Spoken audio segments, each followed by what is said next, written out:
sería de mí si no me hubieras alcanzado?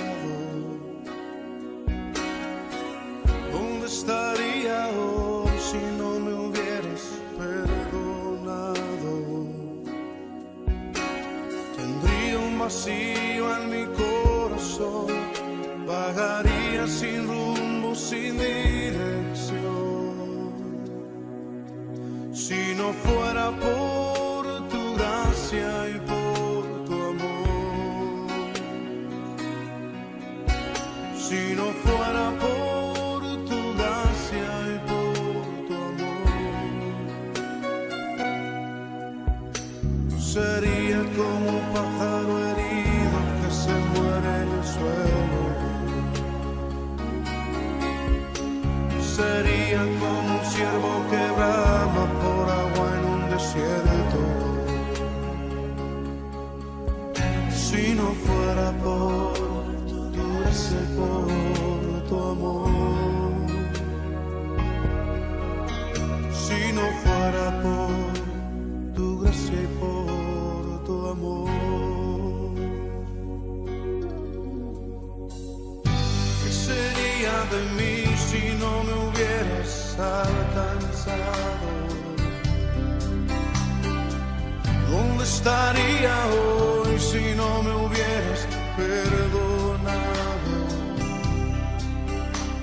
Tendría un vacío en mi corazón, vagaría sin rumbo, sin dirección. Si no fuera por tu gracia y por tu amor, si no fuera por tu gracia y por tu amor, sería como un pájaro herido que se muere del suelo. Sería como un ciervo que brama por agua en un desierto. Si no fuera por tu gracia y por tu amor, si no fuera por tu gracia y por tu amor. Señor, reconocemos que sin ti estaríamos perdidos. Reconocemos que sin ti no tendríamos nada, oh Dios. Pero tú por tu misericordia nos has alcanzado y por tu gracia nos has hecho libres. Por eso te bendecimos en esta noche, Señor. Si no fuera por tu gracia y por tu amor, si no fuera por tu gracia y por tu amor, sería como un pájaro herido que se muere en el suelo. Sería como un ciervo que brama por agua en un desierto. Si no fuera por tu gracia y por tu amor, si no fuera por tu gracia y por tu amor, si no fuera por tu gracia y por tu amor.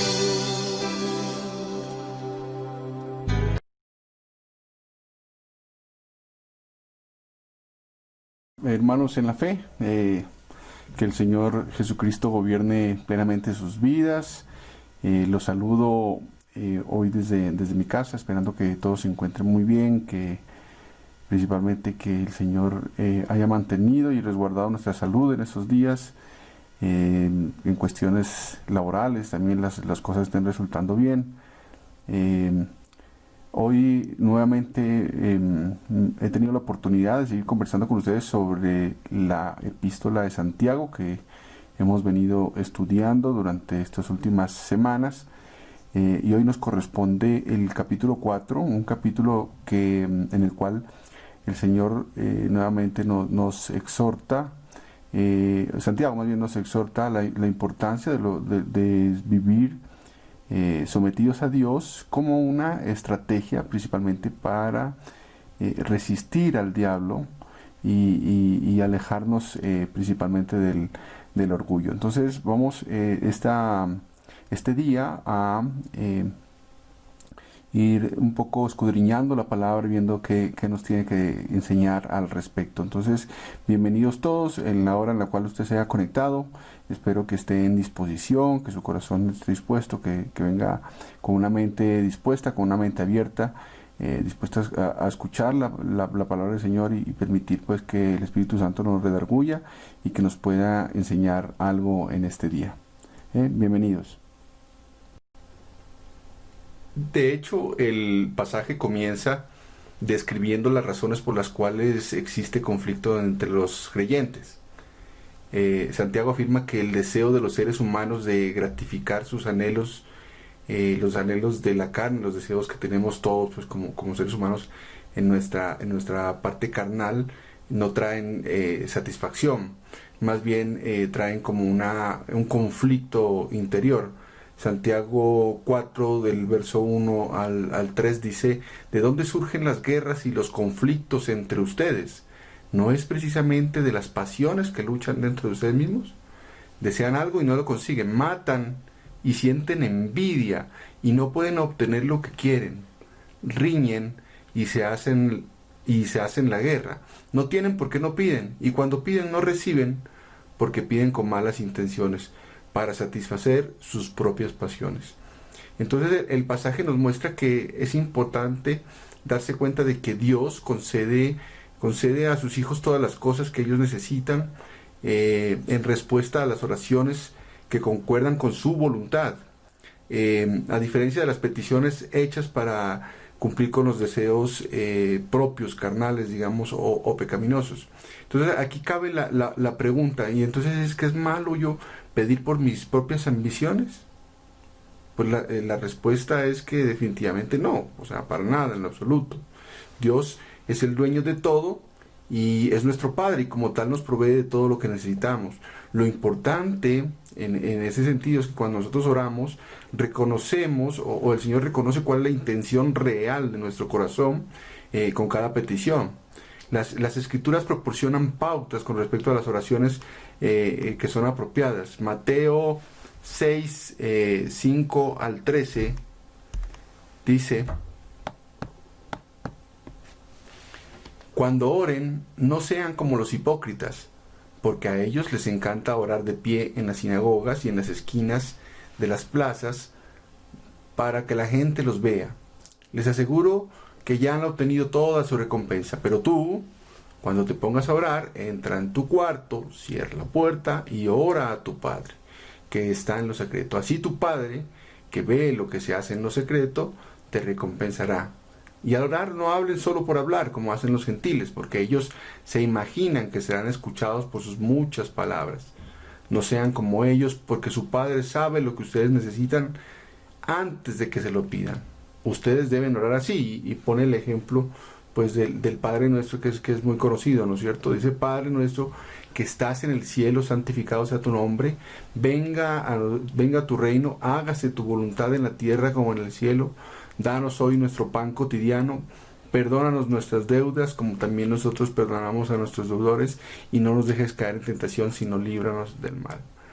Entonces el Señor nos muestra de que una oración es ese momento en el cual nosotros nos encontramos con Dios, y que preferiría Él que sea una oración en secreto, en un lugar especial de nuestra casa, en un lugar especial de nuestro habitar, en un lugar donde nosotros podamos de cierta manera desconectarnos de todo y conectarnos con Él, y donde podamos en ese momento empezar a establecer con Dios esa relación en la cual empezamos nosotros a poner delante del Señor nuestras peticiones.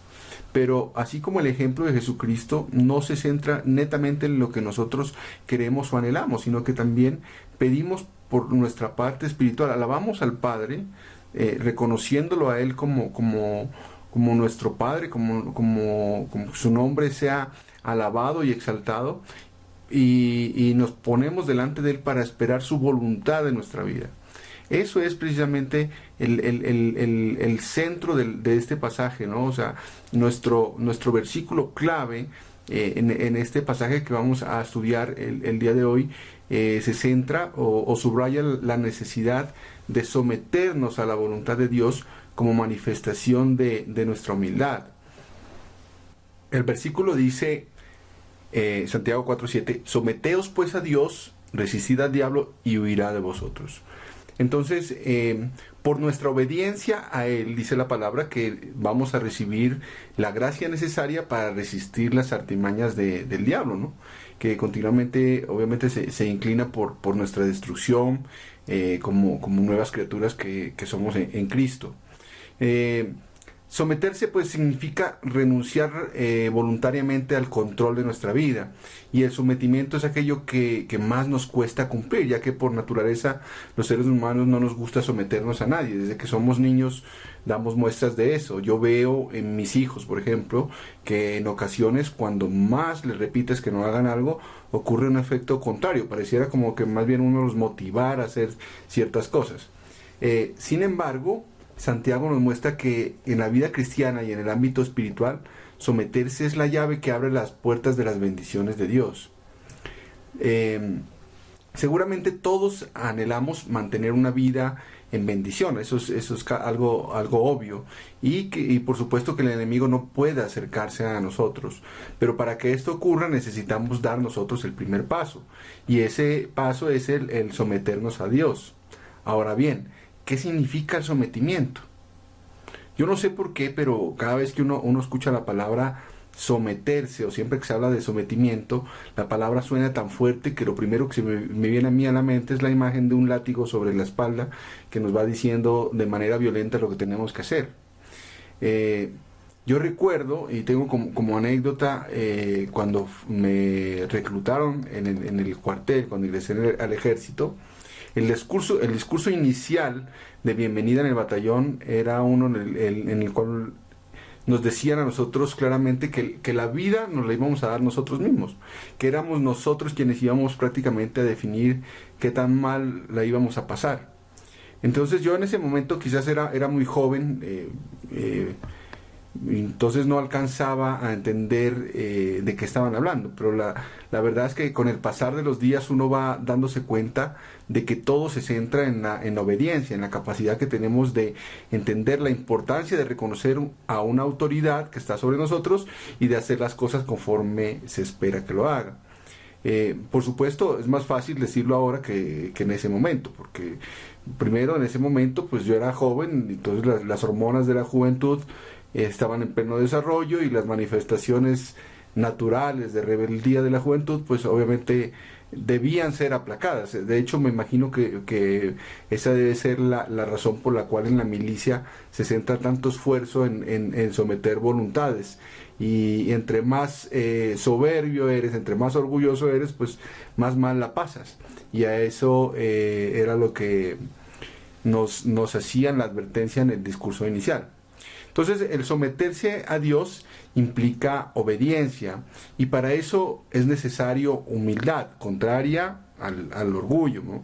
El mejor ejemplo de sumisión lo manifiesta nuestro Señor, que obedeció a su Padre Celestial al humillarse hasta el punto de morir en la cruz. La epístola de Filipenses, el capítulo 2, el verso 8, dice que Cristo se humilló a sí mismo haciéndose obediente hasta la muerte, y muerte de cruz.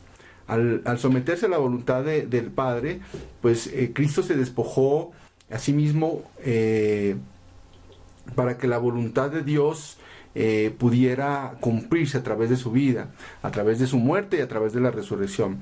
Él asumió el vivir aquí en la tierra como un hombre dispuesto a someterse y a estar sin riquezas, sin posiciones, sin estatus, e incluso sin la aceptación del pueblo, ¿no? Muchos de los suyos lo rechazaron y lo humillaron y lo vituperaron y hablaron pestes de él. Entonces, someternos a los planes de Dios en muchas ocasiones puede implicar sacrificar algunos sacrificios, ¿no? Sacrificar nuestras relaciones con seres queridos, sacrificar bienes, reputación, comodidades, conveniencias, caprichos personales que tenemos, cosas que deseamos, por las cuales hacemos planes. Mateo 6, el 19 al 21 dice: no acumulen para sí tesoros en la tierra, donde la polilla y el óxido destruyen y donde los ladrones se meten a robar. Más bien, acumulen para sí tesoros en el cielo, donde ni la polilla ni el óxido carcomen, ni los ladrones se meten a robar, porque donde está tu tesoro, allí está también tu corazón. Entonces, nuestras aspiraciones, nuestros deseos y las búsquedas dependen del tesoro que tenemos y dónde lo tenemos, y lo que se atesora pues depende de las perspectivas o la visión interna que tenemos de la vida. De acuerdo a los valores bíblicos, uno puede aferrarse a valores espirituales para determinar ciertos objetivos que uno tiene y estar dispuesto a sacrificar algunas cosas, precisamente con el propósito de poner en primer lugar a Dios, de estar libres de seguirlos, y en esa libertad tomar la decisión de seguir a Cristo, considerando que puede implicar un costo en nuestra vida, ¿no? Para el cristiano a veces eso puede significar morir a ciertos deseos, morir a una voluntad personal completa, y vivir en una sumisión a Dios, porque sabemos que Él es el dueño del todo, y le estoy mostrando en esta humildad mi capacidad de servirlo y de estar de acuerdo con Él, porque quiero que Él gobierne en mi vida. Ahora bien, ¿qué es lo que no nos permite a nosotros a veces mantenernos en armonía, vivir en plenitud, o vivir, digamos, haciendo la voluntad de Dios en nuestras vidas? Pues principalmente lo que más nos aleja de eso es el orgullo. Y la palabra pues contiene muchas advertencias que revelan por qué el orgullo le disgusta a Dios, y cuáles son las manifestaciones de orgullo que podrían mostrarse en nuestros corazones. Principalmente el deseo de ser reconocidos por los demás, de que se piense bien de nosotros, de tener riqueza, de tener influencias, o de ser estimados en alguna característica, forma parte de nuestra naturaleza humana, de nuestra naturaleza carnal, y contra la cual nosotros estamos en una constante lucha, pues para poder someternos a Dios, que es lo que Él espera de nosotros.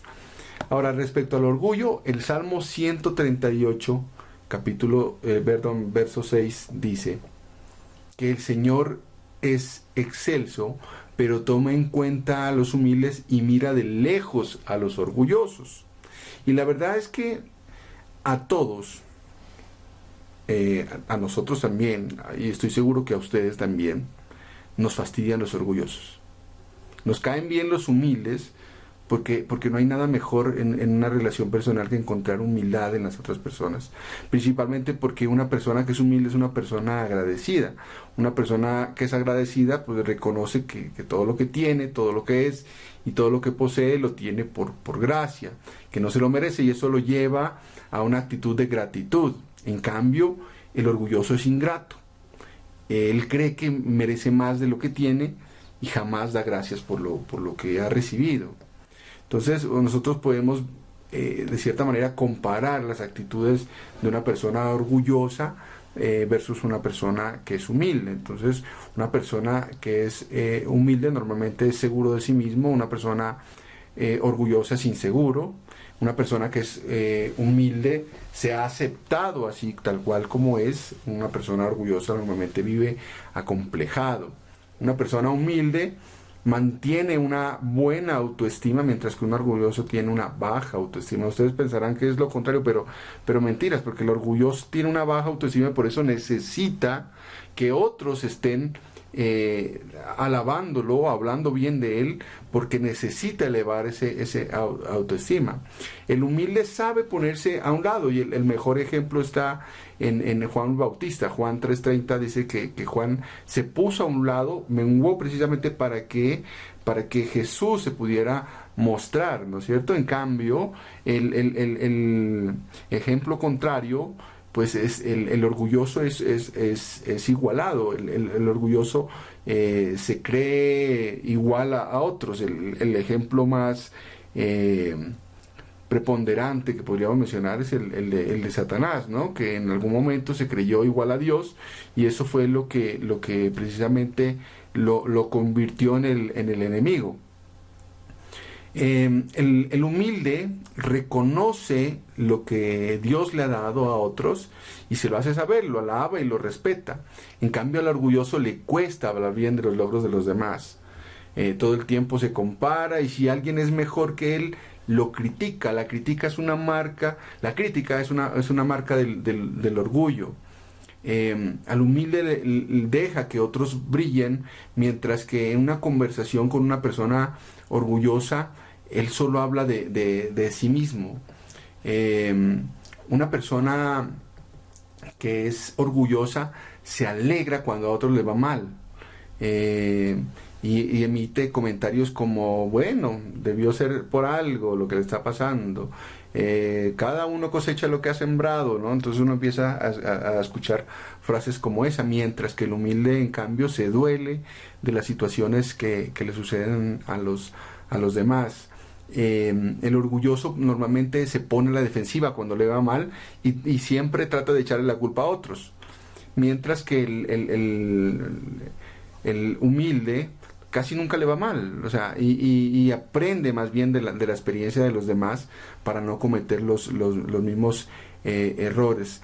El orgulloso tiene un deseo compulsivo de ser alabado, como les decía, de ser admirado por otros, de ser likeado, ¿no es cierto? Hoy por hoy, que con las redes sociales está muy de moda el tema de los likes y de buscar la admiración del resto, mientras que el humilde sabe lo que es y no se afana por lo que no tiene, sino que más bien espera con paciencia. El humilde quiere agradar a Dios, mientras que el orgulloso quiere complacer a la gente, y por eso le afecta tanto lo que los demás dicen de él. Entonces, es la mejor manera de poder entender el comportamiento de un orgulloso, es precisamente comparándolo con lo que son los humildes. Y la verdad es que Dios no soporta a los orgullosos, como decía el Salmo que acabamos de leer y que ustedes lo están viendo en las pantallas. No soporta a los orgullosos y le da gracia a los humildes. Ahora, ¿qué dice la Biblia respecto al orgullo? Proverbios 6, del 16 al 19, dice que hay 6 cosas que al Señor aborrece y 7 que le son detestables. Y en el verso 17 dice que los ojos que se enaltecen, precisamente esa mirada de los orgullosos, ¿no? Entre todas las otras 6 cosas, pero una de las cosas que al Señor aborrece o que detesta es precisamente la mirada de aquellos que son orgullosos. Proverbios 13:10 dice: el orgullo solo genera contiendas. Entonces, nuevamente repetimos que precisamente la raíz de todas las peleas es precisamente el orgullo. Proverbios 15:25 dice: el Señor derriba la casa de los soberbios, ¿no? Al hablar de casa, está hablando precisamente de todo aquello que está a nuestro alrededor, de nuestro hogar, nuestra familia. Precisamente se destruye por nuestra soberbia, por nuestro orgullo. Entonces, vamos viendo cuál es la actitud del Señor con respecto a un corazón orgulloso, a un corazón arrogante. Proverbios 16:5 dice: el Señor aborrece a los arrogantes, una cosa segura, no quedarán impunes. Entonces, esto es otra advertencia, ¿no? Que no habrá impunidad cuando un corazón es arrogante. Proverbios 29:23 dice: el altivo será humillado, pero el humilde será enaltecido. Y Proverbios 16:18, póngale mucho ojo a este versículo, dice: al orgullo le sigue la destrucción, a la altanería el fracaso. siempre antes de la caída, antes de nosotros caernos, va a haber, siempre va a estar el orgullo. Entonces, el ejemplo más conocido, lo mencionaba hace un momentito atrás, es el ejemplo de Satanás, porque precisamente fue el orgullo lo que creó su caída.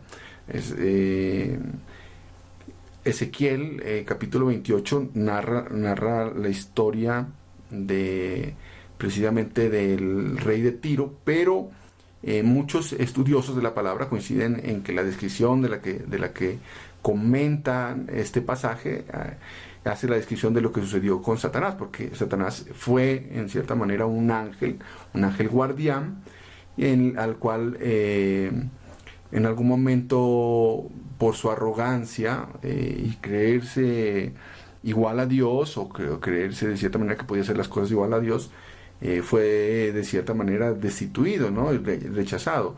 Vamos a revisar Ezequiel 28, y dice lo siguiente, ¿no? En la intimidad de tu arrogancia dijiste: yo soy un Dios, me encuentro en alta mar, sentado en un trono de dioses, pero tú no eres un Dios. Y nótense que está escrito con minúscula. Aunque te creas que lo eres, tú eres un simple mortal. ¿Acaso eres más sabio que Daniel? ¿Acaso conoces todos los secretos? Con tu sabiduría y tu inteligencia acumulado muchas riquezas, y en tus cofres has amontonado mucho oro y mucha plata. Eres muy hábil para el comercio, pero por eso te has hecho muy rico. Con tus grandes riquezas te has vuelto muy arrogante. Entonces vuelve y menciona el tema del orgullo, ¿no? Y a partir del verso 13 en adelante dice que empieza un poco la descripción de cómo era la versión, digamos, anterior de Satanás. Dice: eras un modelo de perfección.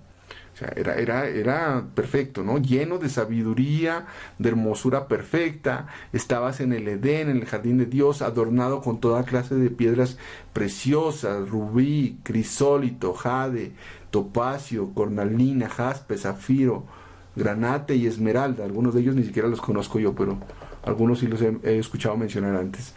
Tus joyas y encajes estaban cubiertos de oro y especialmente preparados para ti desde el día que fuiste creado, ¿no? Sus vestidos, o sea, cómo pasaba el vestido. Estabas en el santo monte de Dios y caminabas sobre piedras de fuego. Desde el día en que fuiste creado, tu conducta fue irreprochable hasta que la maldad halló cabida en ti. Y es ahí precisamente donde empieza la caída de Satanás, ¿no es cierto?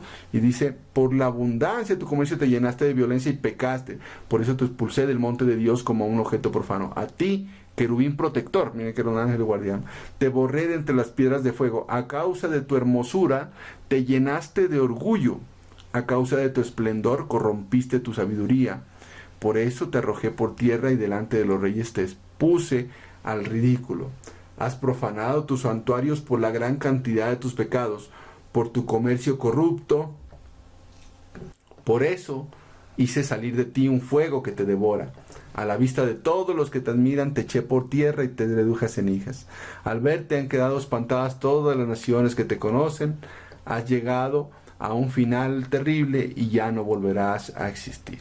Entonces, según esto, pues todas las cosas en nuestras vidas que son motivo de nuestro orgullo podrían ser la causa de nuestra caída. Pues nuestro éxito, nuestro dinero, nuestras posesiones, nuestra inteligencia, nuestra sabiduría, que no es lo mismo, nuestros dones, nuestra ropa, todas estas cosas que aparentemente son cosas buenas, nos podrían llevar a recibir la gloria que solo le pertenece a Dios. Y es ahí precisamente donde el orgullo juega ese papel de disociador de nuestra relación con Dios y nos permite y nos aleja de Él y nos hace caer. Y el principal problema del orgullo es precisamente que es como el alcoholismo, que lo más complicado es aceptar que tenemos un problema. Porque normalmente todos quienes están a nuestro alrededor pueden darse cuenta de cuán orgullosos estamos siendo, menos aquellos que lo tienen. Es como el mal olor de los pies, como el pie de atleta. Todos los que están alrededor pueden oler nuestro mal olor, pero menos nosotros. No nos damos cuenta del daño que estamos causando, y eso pues obviamente nos hace quedar mal. Entonces, y así mismo sucede con el orgullo. Todos quienes están a nuestro alrededor pueden ver nuestro comportamiento y cuán nosotros estamos siendo orgullosos y soberbios con nuestra forma de actuar, con nuestra forma de caminar, con nuestra forma de decir, con nuestra forma de hablar, etc. Y nosotros ni siquiera nos estamos dando cuenta. Es por eso que precisamente muchos de nosotros podemos estar en pecado de orgullo. Vamos a ver un poquito más adelante que el orgullo es un pecado. Otro ejemplo que menciona la Biblia respecto al orgullo está en el segundo libro de Crónicas, capítulo 26, y se refiere al rey Usías, al rey de Judá. Dice la palabra que Usías fue nombrado rey cuando tenía solo 17 años. O sea, imagínense cómo no va a ser algo realmente extraordinario que un muchacho de 17 años llegue a ser coronado rey. Y no solo por eso, sino que dice que Dios le dio prosperidad, dice el capítulo 5. Que Usías hizo muchas cosas por el pueblo, menciona la palabra en ese mismo capítulo que seguramente ustedes están revisando ya en sus Biblias. Dice que marchó contra los filisteos, destruyó los muros de Gad, de Jamnia, de Asdod, construyó ciudades. Dios lo ayudó en su guerra contra los filisteos, contra los árabes. Imagínense, los amonitas fueron tributarios, pagaban impuesto de Usías, y llegó a tener tanto poder que su fama se difundió hasta la frontera de Egipto, dice la palabra. Construyó y fortificó torres en Jerusalén, construyó torres en el desierto, cavó varios pozos. Recuerden que en ese entonces pues cavaban pozos precisamente para obtener agua. Entonces Usías fue una persona muy, muy importante y hizo muchas cosas. Tenía labradores y viñadores, dice la palabra. Contaba con un ejército que salía a la guerra por escuadrones. Dice que construyó en Jerusalén máquinas diseñadas por hombres ingeniosos y las colocó en las torres y en las esquinas de la ciudad para disparar flechas y piedras de gran tamaño. O sea, también tenía un poco de ingenio para la guerra y sabía cómo defenderse y estaba proponiendo cosas interesantes para las ciudades. Entonces era una persona con mucha habilidad, con mucho ingenio, y que hizo muchas cosas buenas por el pueblo. Sin embargo, dice el capítulo 16,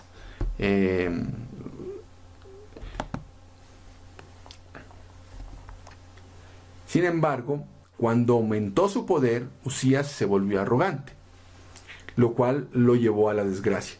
Se rebeló contra el Señor, Dios de sus antepasados, y se atrevió a entrar en el templo del Señor para quemar incienso en el altar. Y a pesar de que todos los decían, hombre, no, usted no tiene que entrar ahí, vea su majestad, no le corresponde, esto es tema de los sacerdotes, usted no tiene por qué entrar al templo.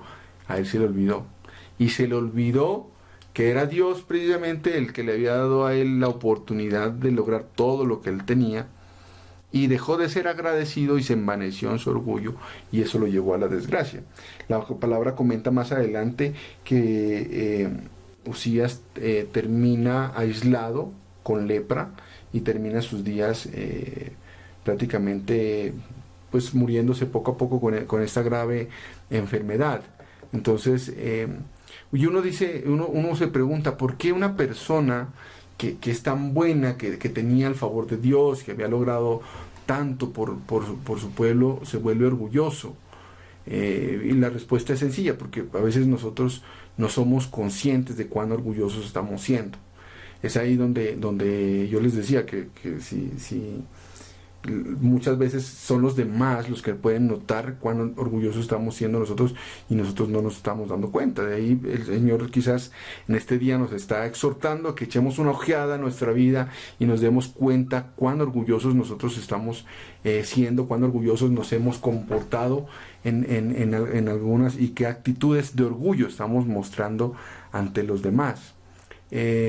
Pablo lo sabía, y por eso él era agradecido con aquellos, con aquello que lo humillaba, porque eso le recordaba que debía vivir en humildad, sometido a Dios y alejado del orgullo. La segunda carta a Corintios, capítulo 12, versos del 7 al 10, dice que para evitar que me volviera presumido por estas sublimes revelaciones, una espina me fue clavada en el cuerpo, es decir, un mensajero de Satanás, para que me atormentara. 3 veces le rogué al Señor que me la quitara, pero Él me dijo: te basta con mi gracia, pues mi poder se perfecciona en la debilidad. Por lo tanto, gustosamente haré más bien alarde de mis debilidades, para que permanezca sobre mí el poder de Cristo. Por eso me regocijo en debilidades, insultos, privaciones, persecuciones y dificultades que sufro por Cristo, porque cuando soy débil, entonces soy fuerte.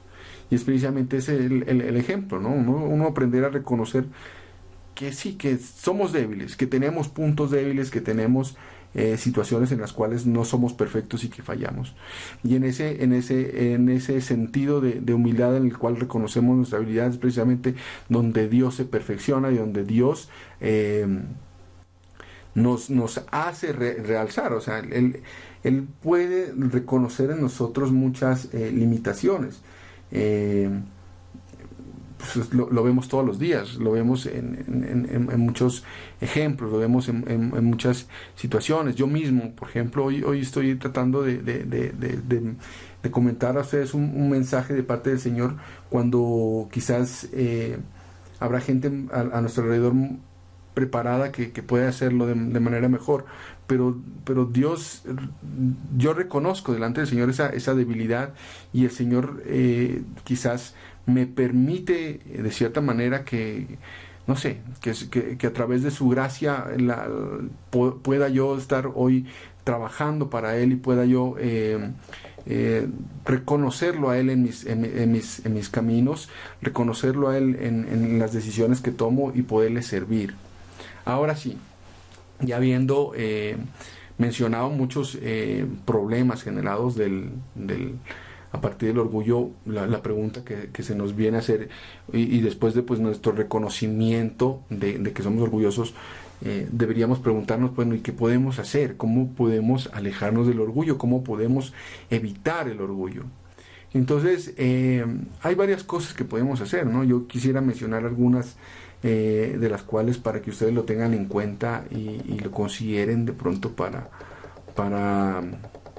su crecimiento, no sé, para que puedan de cierta manera alejarse del orgullo. La primera es reconocer que todo lo que tenemos nos es dado por gracia.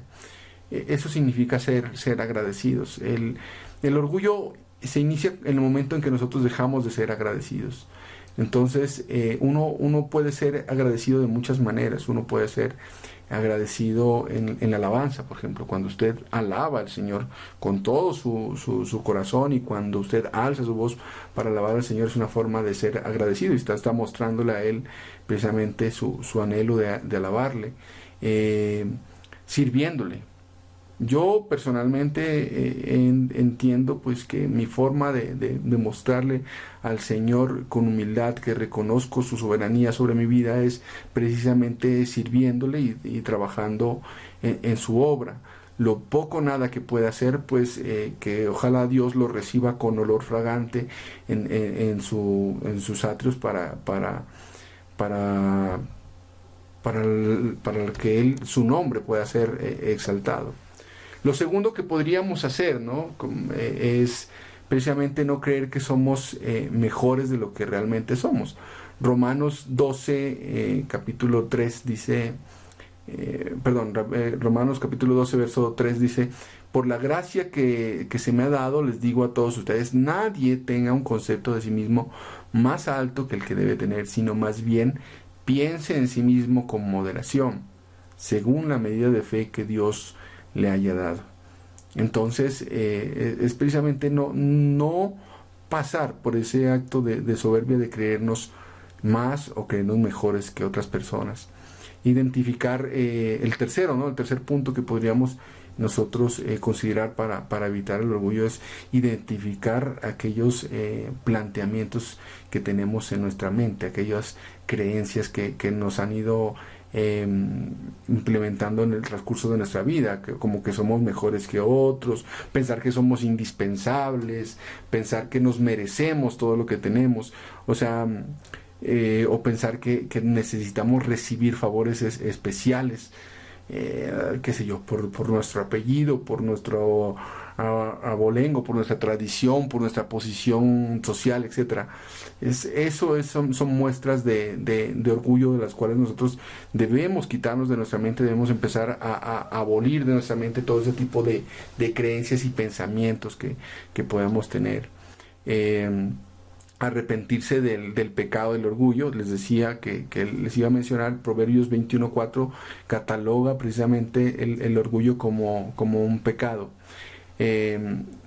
Humillarnos delante del Señor, fortalecer nuestra oración, fortalecer nuestra alabanza, precisamente es una manera de alejarnos del orgullo y cambiar también, ya por último, cambiar algunos de nuestros hábitos, dejar de hacer aquello que humilla, aquello que desprecia a otro, no sé, obligarnos a dar un lugar más bien de honra a otros y servirles. Esos serían como algunos, pueden haber muchos más y seguramente ustedes estarán pensando ya en algunos adicionales y ojalá sea así, pero estos son algunos de los aspectos que nosotros podríamos considerar para alejarnos del orgullo y empezar a trabajar en nuestro sometimiento al Señor. Entonces,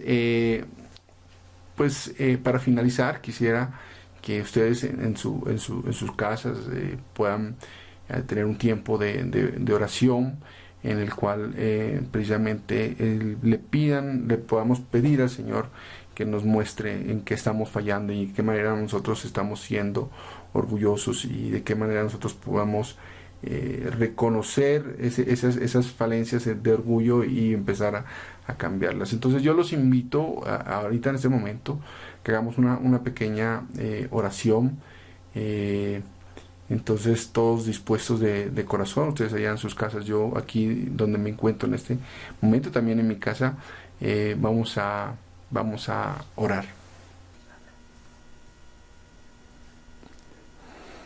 Padre, te damos gracias en este día y alabamos tu nombre porque tú nos has permitido nuevamente escudriñar tu palabra y aprender de ella, Señor. Hoy queremos poner nuestro corazón delante de ti, Señor, y reconocer que hay muchas cosas que tenemos y muchas cosas que poseemos que realmente no las merecemos. Queremos poner delante de ti nuestro corazón precisamente en actitud de humildad, en la cual queremos que seas tú, Señor, quien nos permita reconocer todas aquellas actitudes en las cuales estamos siendo orgullosos, en las cuales estamos alejándonos de ti porque tenemos una actitud soberbia, una actitud arrogante. Hoy quiero, Señor, pedirte que seas tú en tu infinita misericordia ayudándonos a reconocer todas esas circunstancias en las cuales te fallamos para que podamos cambiarlas, que nos des, Señor, la valentía para poder cambiar todas aquellas actitudes que nos alejan de ti.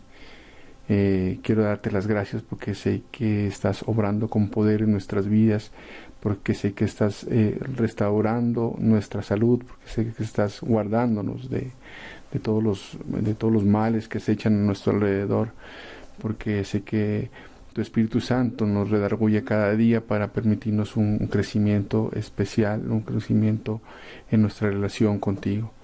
Hoy quiero, Padre Santo, pedirte que seas tú y tu infinita misericordia quien tome posesión de nuestra vida, que nos ayude a reconocer aquellos aspectos en los cuales necesitamos cambiar para someternos a tu voluntad, Señor, para vivir en ese sometimiento que tú esperas de nosotros.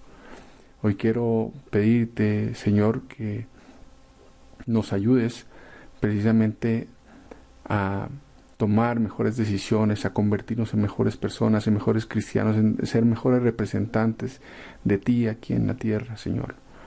Quiero que te glorifiques en cada uno de nuestros planes y proyectos personales, que los podamos poner en tus manos para saber que están conforme a tu voluntad. Hoy quiero entregarte, Señor, nuestras vidas para que tú las ministres y nos permitas siempre acercarnos a ti. Glorifícate, Señor, en cada uno de nosotros. Restaura la salud en aquellos que están quebrantados. Permítenos, Señor, siempre el sustento de nuestra mesa. Guarda nuestra vida, Señor, y ante todo guarda nuestro corazón para que siempre esté dispuesto a alabarte, Señor, y a bendecir tu nombre. Todo esto te lo pido en el nombre de Jesucristo, nuestro Señor. Amén. Familia en Cristo, yo les agradezco el tiempo que se han dedicado para escuchar este mensaje. Espero de todo corazón que estén siendo bendecidos, que tengan una linda semana, muy bendecida en el Señor. Ha sido un gusto y espero verlos muy pronto. Hasta la próxima, hasta pronto, hasta luego.